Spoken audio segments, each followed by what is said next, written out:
How old is he? Those were the first words Ethan Blackwood said to me after 6 years, and I knew my carefully built life had just run out of places to hide. Rain whispered against the kitchen windows of my small house in Briar Glen, New York, while 2 black SUVs waited beneath the streetlight across the road. They looked wrong there. Too polished. Too expensive. Too deliberate beside Mrs. Carter's old minivan and the basketball hoop leaning over the Hendersons' driveway. I had been washing Noah's dinner plate when the first headlights swept across my curtains. I froze before I even saw who was inside. Some instincts never leave you. Mom, Noah called from the living room. There are people outside. Stay inside, sweetheart. My voice sounded calmer than I felt. The rear door of the first SUV opened. Ethan stepped into the rain. 6 years disappeared in a heartbeat. He was 35 now, taller somehow, or maybe power simply made him seem that way. Dark hair, gray eyes, charcoal overcoat. The same controlled expression I remembered from another lifetime. But there was something harder in his face now, something built by years I had deliberately known nothing about. He walked toward my porch alone. The other men remained beside the vehicles. 3 knocks sounded against the front door. Slow, certain. Claire. Hearing my name in his voice made my fingers go cold. I know you are in there. I looked toward the hallway. Noah was standing there in striped socks, holding the little red race car he carried everywhere. 6 years old. Dark hair. Gray eyes. Ethan's eyes. I had spent 6 years convincing myself the resemblance was something only I could see. Suddenly that lie felt very small. Go upstairs for me, I said. Noah frowned. Why? Another knock. Please. He studied my face. Are you scared? That question hurt more than it should have. No, I was. I crossed the room and opened the door only wide enough to step onto the porch. Cold rain scented the air. Ethan stood about 5 feet away, water shining across his shoulders. For several seconds neither of us spoke. His gaze moved over my face as if comparing me to a memory. Hello, Claire. You should not be here. I have been looking for you. Then you should have stopped. His jaw tightened. Once, I knew exactly what that meant. 6 years, he said. You disappeared for 6 years. I had my reasons. I want to hear them. You do not get to arrive at my house and demand answers. Something flickered in his eyes. Surprise, maybe. The Claire he remembered had been 23 and still believed loving someone meant trusting his world. I was not that woman anymore. Then the door moved behind me. Mom. Noah slipped onto the porch before I could stop him. Who is this? Ethan looked down. Everything in his face changed. His eyes moved from Noah's dark hair to the small crease between his eyebrows, then stopped on those unmistakable gray eyes. Noah stared back without fear. Hi, he said. Ethan did not answer. For the first time since I had known him, Ethan Blackwood looked completely unprepared. Noah held the red car against his chest. Do you know my mom? Ethan's gaze slowly returned to me. I could almost hear the calculation happening behind his silence. The years. The dates. The night before I vanished. Claire, he said, and now there was no command in his voice.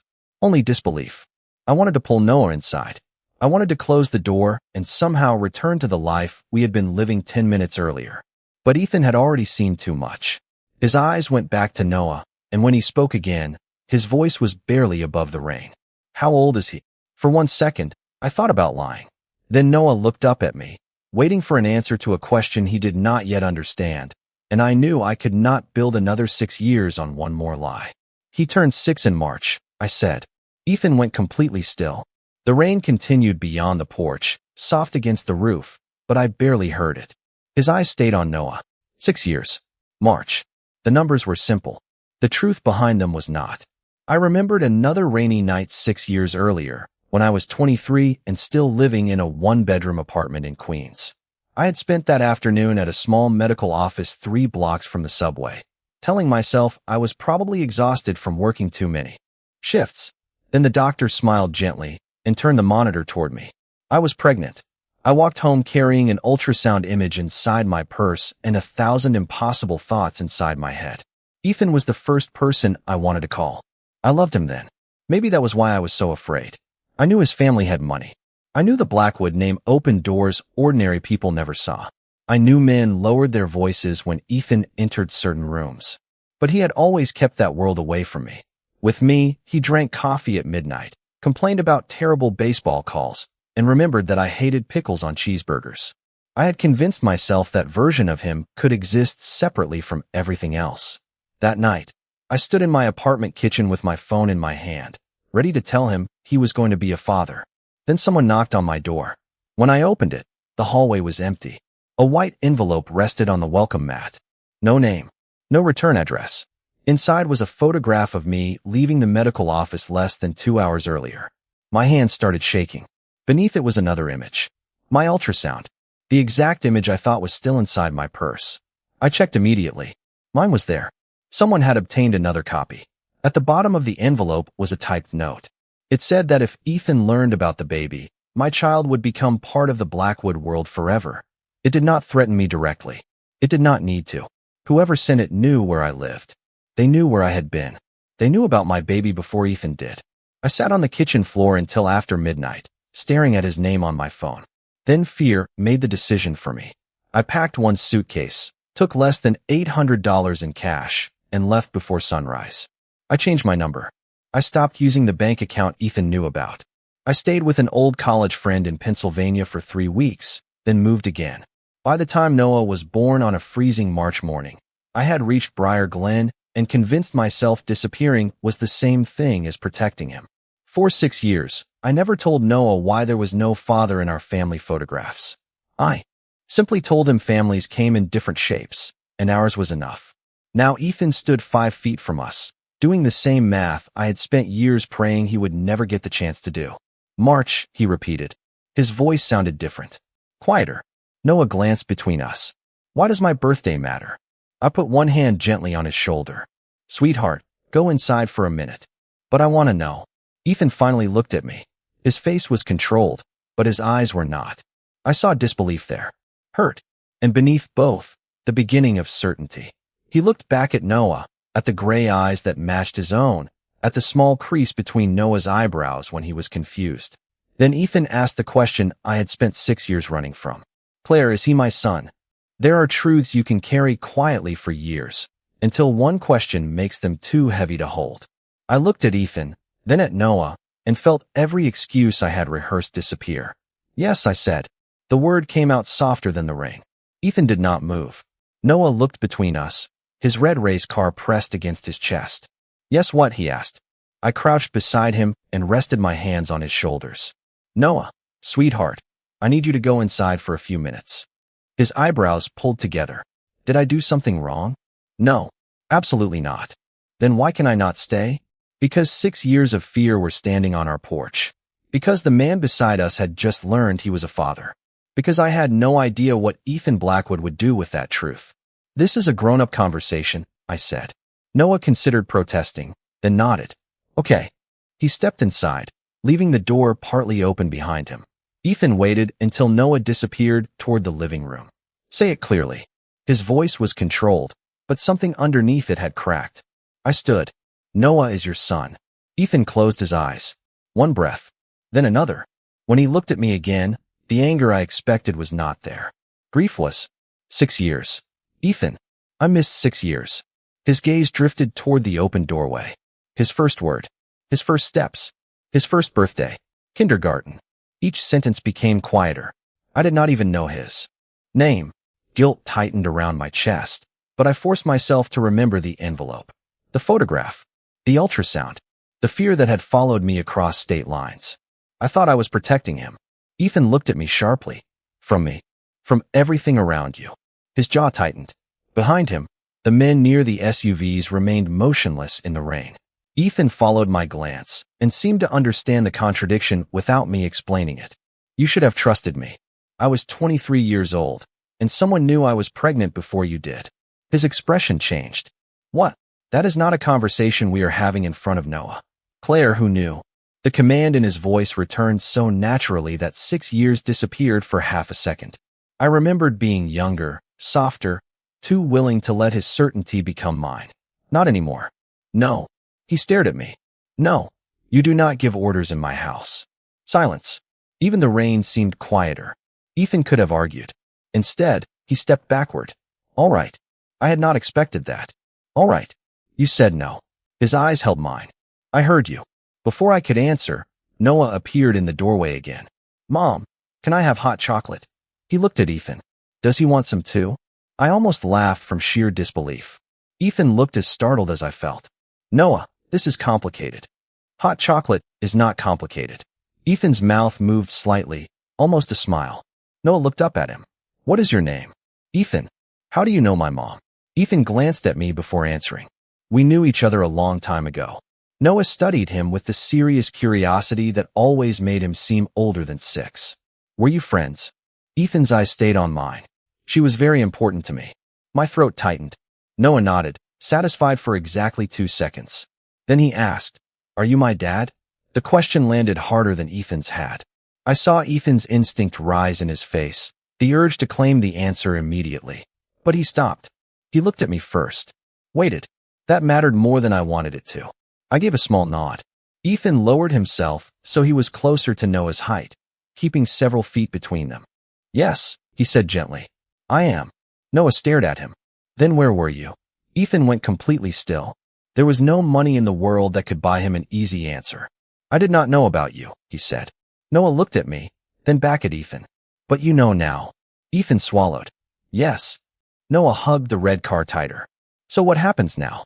Ethan slowly stood, but his eyes remained on our son. That depends on your mom.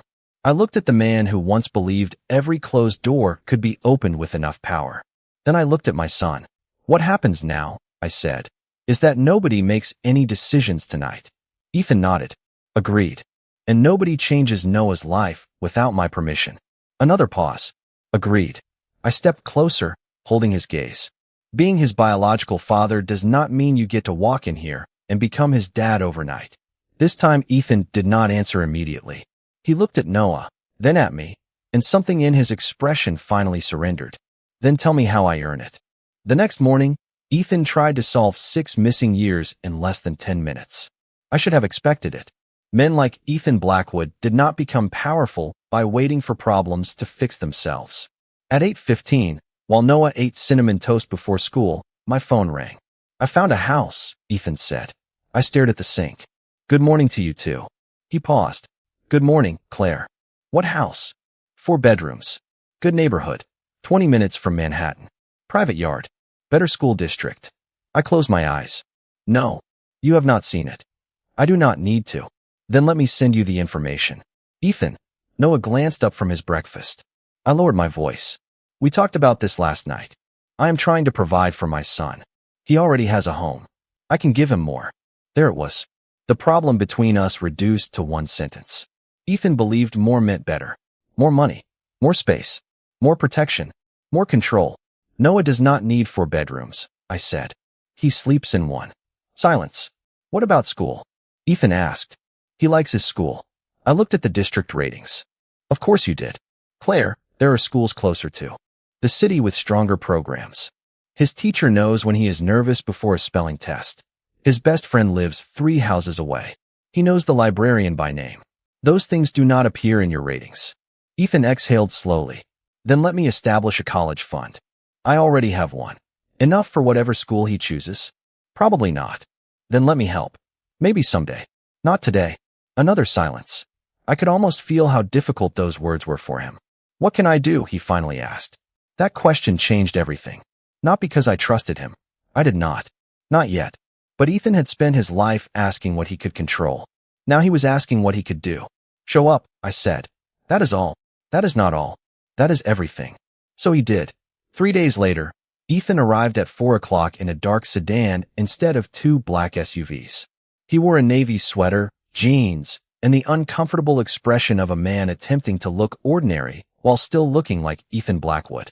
Noah opened the door before I reached it. You came back. Ethan's expression softened. I said I would. Noah accepted that as if it were the most important credential Ethan could possess.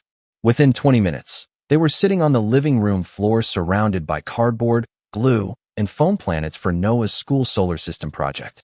Ethan picked up Jupiter. This seems too small. Noah frowned. It is a school project, not the real solar system.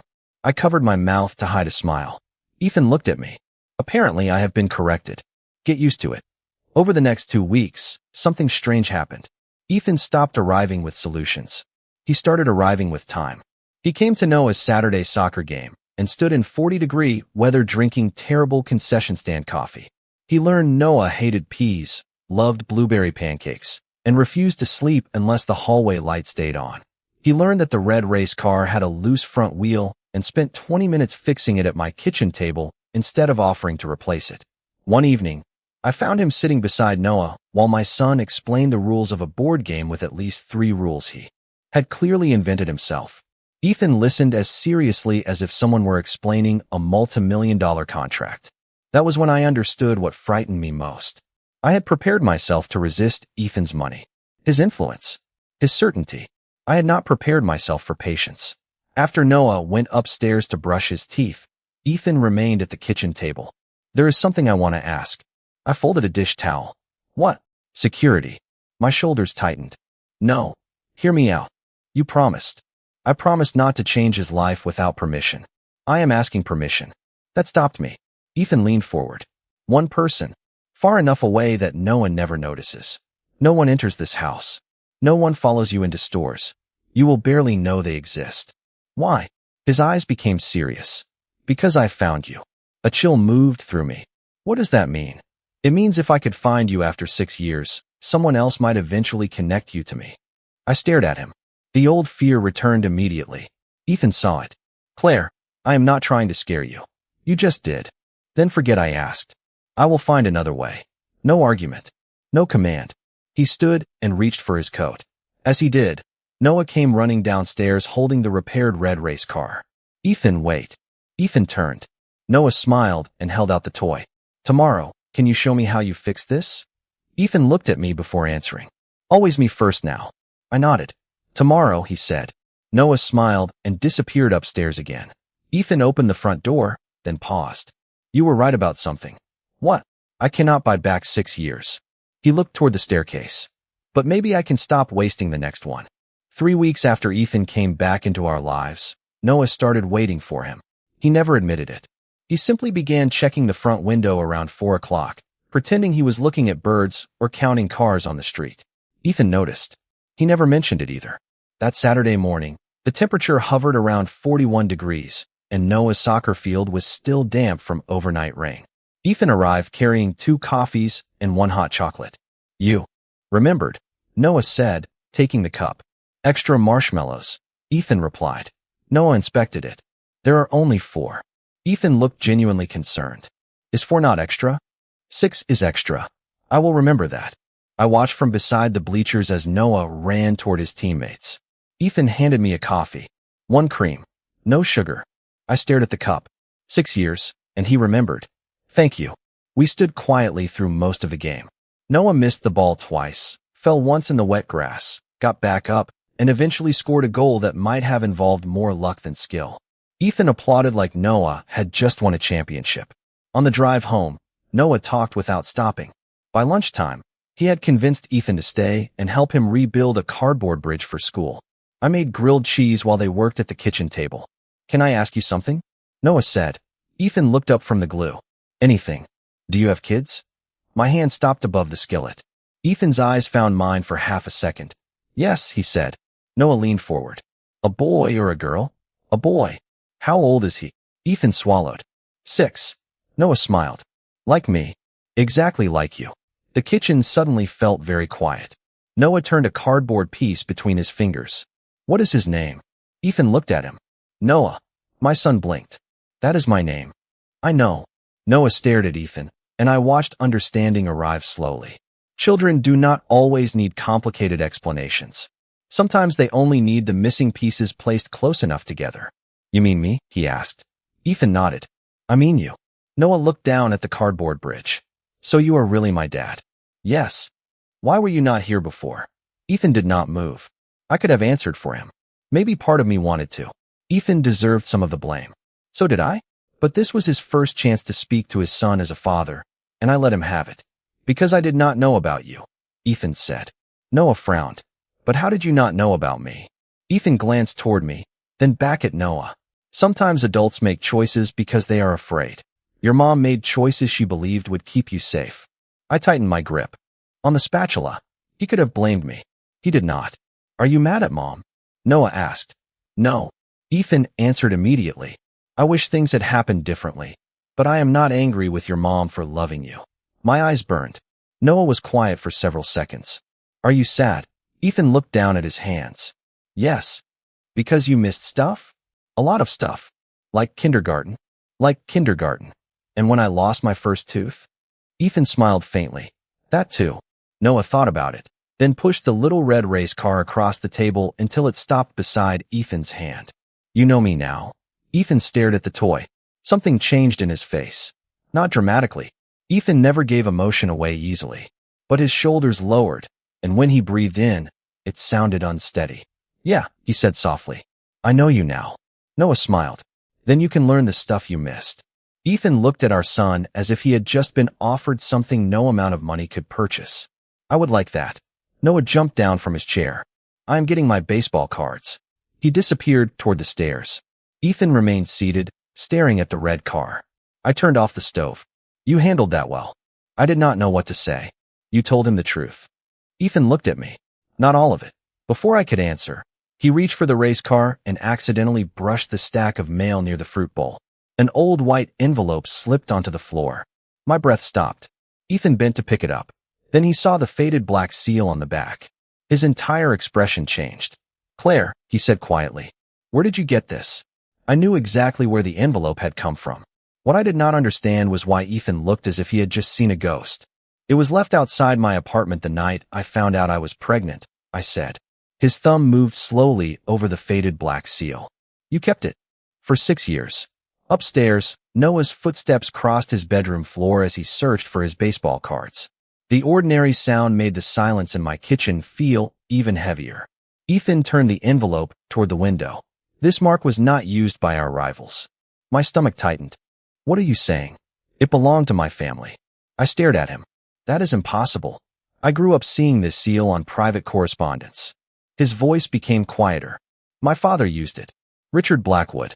I remembered him as a silver-haired man with perfect manners and eyes that made every conversation feel like an interview. I had met him only twice. He had never raised his voice. He had never openly insulted me. Somehow, I had always left the room feeling as if I had failed a test nobody told me I was taking. Why would your father send me this? Ethan carefully opened the envelope. I had kept everything inside. The photograph of me leaving the medical office. The duplicate ultrasound image. The typed warning that had sent me running before sunrise. He read it once. Then again. He knew, Ethan said. Before I did. Apparently. His eyes lifted to mine. Did you ever tell anyone else? No. I had barely processed it myself. Ethan looked back at the seal. Then someone had access to your medical appointment, or had you followed closely enough to learn where you went? The old fear returned, cold and familiar. Ethan, I am not trying to frighten you. You are doing a terrible job. His expression softened. I know. He placed the envelope on the table as carefully as if it might break. My father believed family was leverage. He believed anything you loved could influence your judgment. Including a child? Ethan's jaw tightened. Especially a child. I thought about Noah upstairs, probably deciding which baseball card Ethan should see first. So Richard wanted me gone. If he believed you were changing what he had planned for me, yes. Was I? Ethan looked at me for a long moment. 6 years ago, I told him I wanted a different life. My breath caught. You never told me that. I was going to. When? The week you disappeared. The kitchen seemed to tilt beneath me. For years, I had believed I was running from a future Ethan would inevitably choose. Now I was hearing that he had been considering walking away from it himself. Can you prove Richard sent this? I asked. Not from the seal alone. That answer surprised me. The old Ethan might have turned suspicion into certainty because certainty gave him control. This Ethan did not.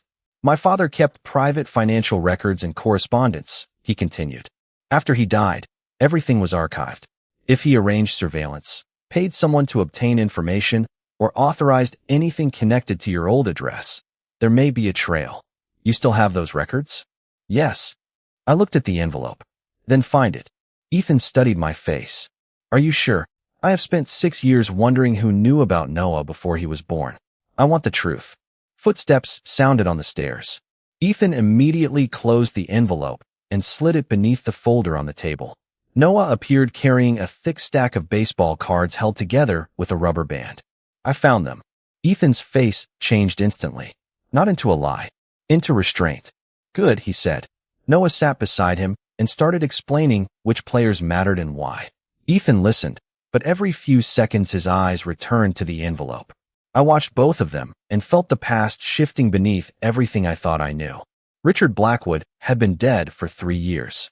Ethan believed that was the next truth we needed to uncover. But I already knew something he did not. I had learned about Richard's death almost 3 years ago. I could have contacted Ethan then. I could have told him about Noah. I chose not to. 2 days later, Ethan returned with a thin gray folder and the expression of a man who had finally found an answer he wished did not exist. Noah was at school. I had insisted on that. Whatever was inside that folder belonged to the past, and I would not let the past become another burden our son had to carry. Ethan sat at my kitchen table and placed the folder between us. It was Richard, he said. No hesitation. No uncertainty this time. I stared at the folder. You found proof. Enough. He opened it and showed me copies of old financial records, dates, and private correspondence. Nothing dramatic. That somehow made it worse. Ordinary payments. Ordinary paperwork. A quiet trail leading back to my old Queens address and the medical office I had visited 6 years earlier. My father authorized the surveillance, Ethan said. He arranged for the envelope. My hands went cold. Why? Ethan looked toward the refrigerator, where Noah's latest spelling test was held beneath a magnet shaped like an apple. Because of me. Explain. He leaned back slowly. Before you disappeared, I told Richard the first wanted out of the life he had planned for me. I wanted to restructure the family businesses and separate myself from the parts one never chose. His eyes returned to mine. Then I told him there was someone I wanted a future with. My throat tightened. Me. You. The word landed softly. Richard believed you were the reason I was becoming weak. I almost laughed, but there was nothing funny in it. So he frightened a pregnant 23-year-old woman into disappearing. Ethan lowered his eyes. Yes. For years, I had imagined someone faceless watching me from the shadows. Instead, it had been a father protecting his idea of a legacy. He stole 6 years from you. I whispered. Ethan looked at me. From all 3 of us. I should have felt relief. Richard was responsible. Ethan had not known. I had been manipulated. There was finally someone to blame. But guilt pressed harder against my ribs because I knew the story did not end there. Ethan closed the folder. Claire, you did what you believed would protect Noah. I understand that now. I stood and walked toward the window. October leaves moved across the yard in the wind. Do not forgive me yet. Silence followed. What does that mean? I wrapped my arms around myself. When did Richard die? Ethan's voice became cautious. 3 years ago. I know. Nothing moved behind me. What? I turned around. I knew he died. Ethan stared at me. When? A few weeks afterward. I saw an article online. His face emptied. You knew for almost 3 years. Yes. And you still did not call me. It was not an accusation. That was worse. No. Ethan stood. Why? I could hear the refrigerator humming. A truck passed outside. Somewhere down the block, a dog barked. Ordinary sounds surrounding a truth I had avoided for too long. After Richard died, I searched your name, I said. I wanted to know whether it was safe to come back. And I saw what you had become. Ethan's jaw tightened. What exactly did you see? The Blackwood empire getting bigger. Your name connected to more companies. More security around you. More photographs of people stepping aside when you entered a room. You judged my entire life from photographs. I judged the world around you. Without asking me. I had Noah to think about. His voice dropped. He was my son too. Biologically, yes. But I was the one waking up when he had a fever. I was the one holding his hand on the first day of kindergarten. I could not gamble his childhood on the possibility that you were different behind closed doors. Ethan looked away. For the first time, I saw no argument forming. Only pain. So my father made you leave, he said. Yes. I forced myself to hold his gaze. But you made me stay away. The words seemed to take something out of him. He sat down slowly. Because I became him. No. I shook my head. Because from a distance, I could not tell whether you had. Ethan was silent for a long time. Then he looked toward Noah's photograph on the refrigerator. Tell me what you need from me now. I swallowed. I cannot tell you who to become. Then tell me what Noah needs. A father who chooses him without trying to own his life. Ethan nodded once. And you? The question caught me off guard. What do you need? I looked at the man I had once loved, the man I had feared, and the man now sitting quietly in my kitchen asking instead of demanding. Time, I said. Ethan stood and picked up his coat. Then time is what I will give you. Ethan kept his promise in the most difficult way possible. He stopped trying to impress me. There were no houses offered, no expensive gifts waiting on the porch, no conversations about schools in Manhattan. He simply showed up when I said he could. Tuesday at 4:30. Saturday soccer at 9. Sunday afternoon if Noah finished his homework. If Ethan said he would arrive at 4, his car pulled up at 3:58. If Noah asked him to bring blue poster board for a school project, he brought blue poster board. Nothing more. I began to understand that consistency was harder for Ethan than generosity. Money took seconds. Trust took days that became weeks. One Thursday evening, I found him sitting on the living room floor helping Noah build a model airplane. Ethan had removed his watch and rolled up his sleeves. Tiny plastic pieces covered the rug. This instruction sheet makes no sense, Ethan said. Noah laughed. You put the wing on backward. I was testing you. No, you were not. Ethan looked at me. I am being disrespected in this house. You will survive. He smiled. It was becoming easier to see that smile without remembering everything we had lost. Later, after Noah went upstairs to shower, Ethan remained by the kitchen counter. I moved out of the Manhattan house, he said. I stopped drying a plate. Why? Because I finally admitted I hated living there. That is not an answer. It is part of one. He folded his hands. I have started restructuring the businesses Richard left behind. The legitimate companies stay. Anything tied to the old structure is being separated and closed through attorneys, accountants, and outside review. I studied him. Because of me? No. His answer came immediately. Because of Noah. Because of me.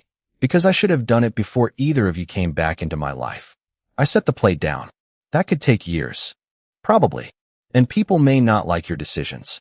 Probably. His calmness surprised me. Then why do it? Ethan looked toward the ceiling, where we could hear Noah moving around upstairs. Because one day he is going to ask me what kind of man I was before I became his father. I want to be able to tell him I changed before he had to ask me to. Something inside me softened, but I did not let that become forgiveness. Not yet. Changing your address does not change who you are. I know. Changing your businesses does not erase 6 years. I know that too. Then what exactly do you expect from me? Ethan was quiet for a moment. Nothing. I stared at him. Nothing. You asked for time. I am giving you time. And if I never choose you again? The question hurt to say. Ethan's face remained steady, but his eyes did not. Then I will still be Noah's father. For as long as he wants me in his life, and I will respect whatever boundaries you set. He reached into his pocket and placed a small brass key on the counter. What is that? The Manhattan house. I thought you moved out. I did. This is the last key I carried. He looked at it for a second, then pushed it away from himself. My father taught me that if something mattered, you secured it before someone else could take it. Houses, companies, loyalty, people. His gaze met mine. I spent most of my life believing power meant taking what I wanted and making sure nobody could say no. The house was quiet except for the faint sound of running water upstairs. And now? I asked. Ethan looked toward Noah's school picture on the refrigerator. Now the two people who matter most to me are the two people I refuse to take anything from. My throat tightened. Ethan. He picked up his coat. You do not have to answer. At the door, he paused and looked back at me. There was no demand in his expression. No expectation. I spent my whole life taking what I wanted, Claire. You and Noah will be the first thing I wait for. Then he stepped outside and closed the door gently behind him.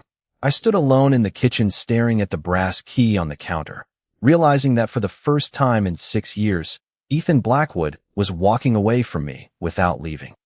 3 months later, Ethan arrived at Noah's Saturday soccer game in a dark blue Ford with no black SUVs behind him. I noticed that before I noticed anything else. It was 29 degrees in Briar Glen, cold enough that every breath turned white above the frozen grass, and parents stood along the sidelines wrapped in scarves and winter coats, while 6-year-olds chased a soccer ball with more enthusiasm than strategy. Ethan walked toward me carrying 2 coffees and 1 hot chocolate. 6 marshmallows, he said, handing Noah the cup. Noah lifted the lid to check. You remembered. I was informed that 4 is unacceptable. Noah grinned and ran toward his teammates. Ethan handed me my coffee. One cream. No sugar. He remembered that too. We stood shoulder to shoulder without touching. That had become normal. Ethan never reached for more than I offered. He had moved into a smaller place outside Manhattan. His attorneys and accountants were still restructuring the businesses Richard had left behind, a process Ethan admitted could take years. But the changes I trusted most were smaller. He attended school conferences. He learned how Noah liked his grilled cheese cut. He knew which bedtime story Noah always requested twice. He stopped checking his phone during soccer games. He showed up. Every time. Near the end of the game, Noah caught a lucky pass and sent the ball into the goal. Ethan cheered so loudly that 3 parents turned to look at him. I laughed. Very discreet. I am working on it. The game ended with muddy shoes, red cheeks, and nobody completely certain of the score. Noah ran toward us. Did you see my goal? Every second, Ethan said. Noah took his hot chocolate and started toward the parking lot. Dad, can we get dinosaur pancakes? Ethan stopped. So did I. Noah kept walking for several steps before realizing we were not following. He turned around. What? Ethan stared at him. The man who once made entire rooms wait for his answer could not find a single word. You called me Dad, he finally said. Noah shrugged as if it were obvious. You are my dad. Ethan looked away for half a second. When he turned back, his gray eyes were shining. Yeah, he said quietly. I am. Noah smiled. So pancakes. Ethan laughed. Definitely pancakes. Noah ran ahead toward the Ford. Ethan and I followed slowly. You all right? I asked. No. I looked at him. He smiled. I think I am better than all right. We reached the car, but I stopped before opening the passenger door. Ethan waited. He was good at that now. 3 months ago, I said, I thought you came back to take something from me. His expression softened. I know. I was wrong. You had reasons to believe it. That answer mattered. No defense. No demand that I forget. Just acknowledgement. You changed, I said. Ethan shook his head. I am changing. There is a difference. I felt something inside me finally loosen. For 6 years, I had measured safety in distance. Miles between Briar Glen and New York City. Locked doors. Changed phone numbers. Secrets. But Ethan had taught me something I never expected him to understand first. Safety could also be choice. It could be saying no and knowing the answer would be respected. It could be someone arriving when promised and leaving when asked. I reached for his hand. Ethan looked down at our fingers, but did not close his hand around mine until I tightened my grip first. Then he held on gently. From the back seat, Noah called. Are we going or not? I laughed. We are going. Ethan opened my door, then walked around to the driver's side. As we pulled away from the field beneath the pale winter sky, Noah talked endlessly about pancakes and soccer and a science project due Monday. I listened to his voice and looked at Ethan. Once, he believed power meant taking what he wanted. Noah taught him how to be a father. I taught him how to wait. And somewhere between surrendering control and earning our trust, Ethan became something more important than the man people feared. He became the man our son ran toward, and finally, the man I could choose again.